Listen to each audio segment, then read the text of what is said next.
Okay, my next question is one of those questions where there's not really any calculations. It's using your understanding of the principles to think it through.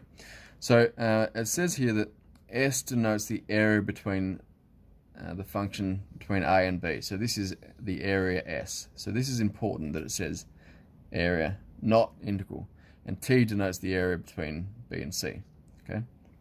Use the properties of integrals to explain why S, the area between A and B, is equal to the integral between B and A. Just you got to note that that's the reverse order. Normally you go A to B. So handy. I've got next to us properties of definite integrals. So you can see here that our second property says that if we're going from B to A, well, that is actually the same as the negative version of A to B. So we can change the integral domains, switch them around, and that changes the value of the integral. Okay, multiplies by -1. So in this case, because this is below the x-axis, we know that the area is going to be the negative of the integral. Hence why we actually want the negative of the integral, so therefore we want the reverse domain for it. Okay, so I'd say something like, since a, b, f of x dx is equal to negative b, a, f of x dx, then the integral of b, a, f of x is equal to the area when under the x-axis.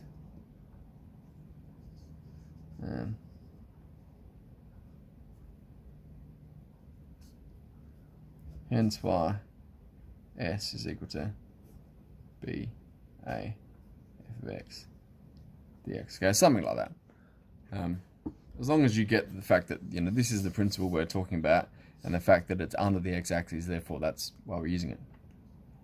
Okay, so to draw this together, so if S, this area, is equal to t plus 2, so t plus an extra 2 somewhere, then find the area between A and C.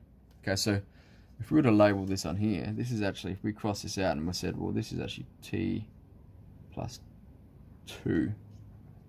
Okay, so 2 plus 2 and t, that's just what this says here. So when we go from A to C, what will we expect? Well, we expect that if this is the area, then the integral of this is actually going to be the negative of it. So we can say, well, integral from A to B of f of x